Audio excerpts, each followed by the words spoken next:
ಈ ಒಳ ಮೀಸಲಾತಿ ಬಗ್ಗೆ ನಿನ್ನೆ ಸರ್ಕಾರ ಒಂದು ತೀರ್ಮಾನವನ್ನ ಮಾಡಿದೆ. ಆ ತೀರ್ಮಾನವನ್ನ ನಾವು ಅಸೆಂಬ್ಲಿ ನಡೀತಾ ಇರೋದ್ರಿಂದ ಅಸೆಂಬ್ಲಿನಲ್ಲೇ ಸ್ಟೇಟ್ಮೆಂಟ್ ಮಾಡಬೇಕು ಅಂತೇಳಿ ತೀರ್ಮಾನ ಮಾಡಿ ಈಗ ಆ ಹೇಳಿಕೆಯನ್ನು ಕೊಡ್ತಾ ಇದ್ದೇನೆ. ಪರಿಶಿಷ್ಟ ಜಾತಿಗಳ ಒಳ ಮೀಸಲಾತಿ ಸರ್ಕಾರದ ತೀರ್ಮಾನ ಕುರಿತು ಹೇಳಿಕೆ. ಪರಿಶಿಷ್ಟ ಜಾತಿಗಳಿಗೆ ಒಳ ಮೀಸಲಾತಿ ಕಲ್ಪಿಸುವ ಕುರಿತಂತೆ ಗೌರವಾನ್ವಿತ ಸರ್ವೋಚ್ಚ ನ್ಯಾಯಾಲಯವು ದಿನಾಂಕ 1/8/2024 ಪಂಜಾಬ್ ರಾಜ್ಯ ಮತ್ತು ಇತರರು ವರ್ಸಸ್ ದೇವೇಂದ್ರ ಸಿಂಗ್ ಪ್ರಕರಣದಲ್ಲಿ the provision provides the state with the power to make any special provisions for the scheduled castes and the scheduled tribes. Thereby, it recognizes the wide power of the state to employ a range of means to secure substantial equality. This would include sub-classification within the scheduled castes.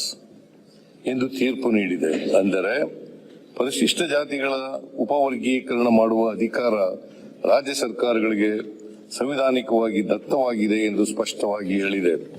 ಸಂವಿಧಾನದ ಅನುಚ್ಛೇದ 14, 15 ಮತ್ತು 16ರಲ್ಲಿ ತಿಳಿಯಪಡಿಸಿರುವ ಸಮಾನತೆಯ ತತ್ವಕ್ಕೆ ಯಾವುದೇ ಚ್ಯುತಿ ಬಾರದಂತೆ ಅದರ ಮೂಲ ಆಶಯವನ್ನು ಸದೃಢಗೊಳಿಸುವ ದೃಷ್ಟಿಯಿಂದ ಒಳ ಮೀಸಲಾತಿ ವ್ಯವಸ್ಥೆ ಕಲ್ಪಿಸಬಹುದು ಎಂದು ಅಭಿಪ್ರಾಯಪಟ್ಟಿದೆ. ಈ ಹಿನ್ನೆಲೆಯಲ್ಲಿ ನಮ್ಮ ಸರ್ಕಾರವು ದಿನಾಂಕ 12/11/2024 ಆದೇಶ ಸಂಖ್ಯೆ ಅದರ ಆದೇಶದ ಪ್ರಕಾರ ಗೌರವಾನ್ವಿತ ನ್ಯಾಯಮೂರ್ತಿ HN ನಾಗಮೋಹನ್ ದಾಸ್ ಅವರ ಏಕಸದಸ್ಯ ಆಯೋಗವನ್ನು ರಚಿಸಲಾಯಿತು. ಸದರಿ ಆಯೋಗವು ಸೂಕ್ತ ದತ್ತಾಂಶಗಳನ್ನು ಎಂಪಿರಿಕಲ್ ಡಾಟಾ ಸಂಗ್ರಹಿಸಿ ಒಳ ಮೀಸಲಾತಿ ನೀಡುವ ಕುರಿತು ಶಿಫಾರಸುಗಳನ್ನು ಮಾಡಲು ಕೋರಲಾಯಿತು. ಜಸ್ಟಿಸ್ HN ನಾಗಮೋಹನ್ ದಾಸ್ ಅವರ ಆಯೋಗವು ರಾಜ್ಯದ 101 ಪರಿಶಿಷ್ಟ ಜಾತಿಗಳನ್ನು ಸಮಗ್ರವಾಗಿ ಅಧ್ಯಯನ ಮಾಡಿ ದಿನಾಂಕ 1/8/2025 ವರದಿಯನ್ನು ಸಲ್ಲಿಸಿತು. ಆಯೋಗವು ಪರಿಶಿಷ್ಟ ಜಾತಿಗಳಿಗೆ ಸೇರಿದ 1,05,09,871 ಜನರ ದತ್ತಾಂಶಗಳನ್ನು ಸಂಗ್ರಹಿಸಿದೆ.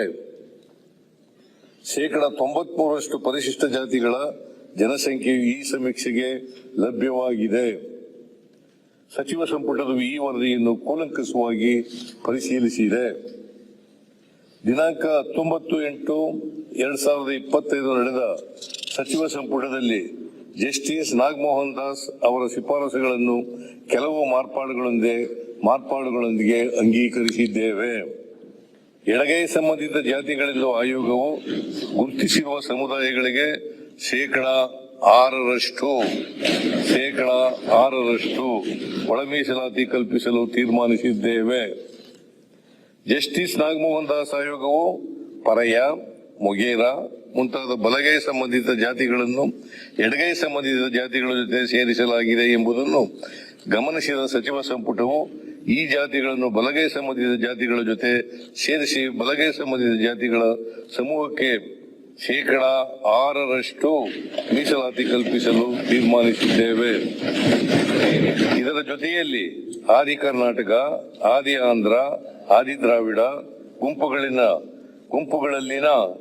4,74,954 ಜನಸಂಖ್ಯೆಯನ್ನು ಎಡಗೈ ಸಂಬಂಧಿತ ಮತ್ತು ಬಲಗೈ ಸಂಬಂಧಿತ ಜಾತಿಗಳ ಜೊತೆ ಸಮಾನವಾಗಿ ಹಂಚಿಕೆ ಮಾಡಲು ತೀರ್ಮಾನಿಸಿದ್ದೇವೆ.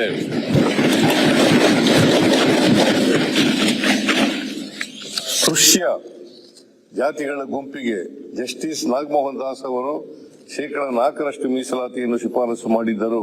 ಹಾಗೆಯೇ 59 ಜಾತಿಗಳ 5,22,099 ಜನಸಂಖ್ಯೆಯನ್ನು ಪ್ರವರ್ಗ ಎ ಎಂದು ತೀರ್ಮಾನಿಸಿ 1% ಮೀಸಲಾತಿಯನ್ನು ಶಿಫಾರಸು ಮಾಡಿದ್ದರು. ಕೆಲವು ತಾಂತ್ರಿಕ ಕಾರಣಗಳಿಂದ 2 ಗುಂಪುಗಳನ್ನು ಒಟ್ಟಿಗೆ ಸೇರಿಸಿ 5% ಮೀಸಲಾತಿ ನೀಡಲು ತೀರ್ಮಾನಿಸಿದ್ದೇವೆ. ಜಸ್ಟಿಸ್ ನಾಗಮೋಹನ್ ದಾಸ್ ಆಯೋಗವು ABCDE ಎಂದು ಪ್ರವರ್ಗಗಳನ್ನಾಗಿ ವಿಭಾಗೀಕರಿಸಿ ಮಾಡಿದ ಶಿಫಾರಸನ್ನು ಸಚಿವ ಸಂಪುಟವು ABC ಎಂದು 3 ಪ್ರವರ್ಗಗಳನ್ನಾಗಿ ವಿಭಾಗೀಕರಿಸಲು ಹಾಗೂ ಎಡಗೈ ಸಂಬಂಧಿತ ಜಾತಿಗಳ A ಪ್ರವರ್ಗಕ್ಕೆ 6%, ಬಲಗೈ ಸಂಬಂಧಿತ ಜಾತಿಗಳುಳ್ಳ B ವರ್ಗಕ್ಕೆ 6% ಹಾಗೂ C ವರ್ಗಕ್ಕೆ 5% ಒಳ ಮೀಸಲಾತಿ ನೀಡಲು ತೀರ್ಮಾನಿಸಿದ್ದೇವೆ. ಪರಿಶಿಷ್ಟ ಜಾತಿಗಳಲ್ಲಿರುವ ಎಲ್ಲ 101 ಜಾತಿಗಳಿಗೆ ಶಿಕ್ಷಣ, ಉದ್ಯೋಗಾವಕಾಶ ಹಾಗೂ ಇನ್ನಿತರ ವಿಷಯಗಳಲ್ಲಿ ಅವಕಾಶಗಳನ್ನು ಒದಗಿಸುವಲ್ಲಿ ಸಮಾನತೆ ಮತ್ತು ನ್ಯಾಯಸಮ್ಮತತೆಯನ್ನು ಖಚಿತಪಡಿಸಿಕೊಳ್ಳುವ ದೃಷ್ಟಿಯಿಂದ ಈ ಮಾರ್ಪಾಡುಗಳನ್ನು ಮಾಡಲಾಗಿದೆ. ಈ ರೀತಿ ನಿರ್ಧಾರ ಮಾಡುವಾಗ ಸಚಿವ ಸಂಪುಟವು ಗೌರವಾನ್ವಿತ ಸರ್ವೋಚ್ಚ ನ್ಯಾಯಾಲಯದ ತೀರ್ಪಿನಲ್ಲಿ ನಮೂದಿಸಲಾದ ತತ್ವಗಳನ್ನು ಗಮನದಲ್ಲಿಟ್ಟುಕೊಂಡಿದ್ದೇವೆ. ಪರಿಶಿಷ್ಟ ಜಾತಿಗಳಲ್ಲಿನ ಚಲನಶೀಲತೆಯನ್ನು ಹಾಗೂ ಲಭ್ಯವಾಗುವ ದತ್ತಾಂಶಗಳನ್ನು ಪರಿಶೀಲಿಸಿಕೊಂಡು ಕಾಲಕಾಲಕ್ಕೆ ಈ ಜಾತಿಗಳನ್ನು ಅಧ್ಯಯನ ಮಾಡಿ ವರದಿ ನೀಡಲು ಶಾಶ್ವತ ಪರಿಶಿಷ್ಟ ಜಾತಿಗಳ ಆಯೋಗವನ್ನು ರಚಿಸಲು ತೀರ್ಮಾನಿಸಿದ್ದೇವೆ.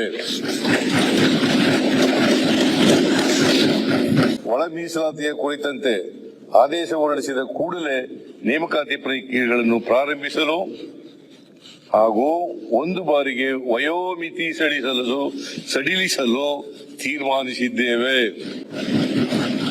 ಇದೇ ಸಂದರ್ಭದಲ್ಲಿ ಒಳ ಮೀಸಲಾತಿ ಹೋರಾಟಗಾರರ ಮೇಲಿನ ಮೊಕದ್ದಮೆಗಳನ್ನು ಹಿಂಪಡೆಯಲು ತೀರ್ಮಾನಿಸಿದ್ದೇವೆ.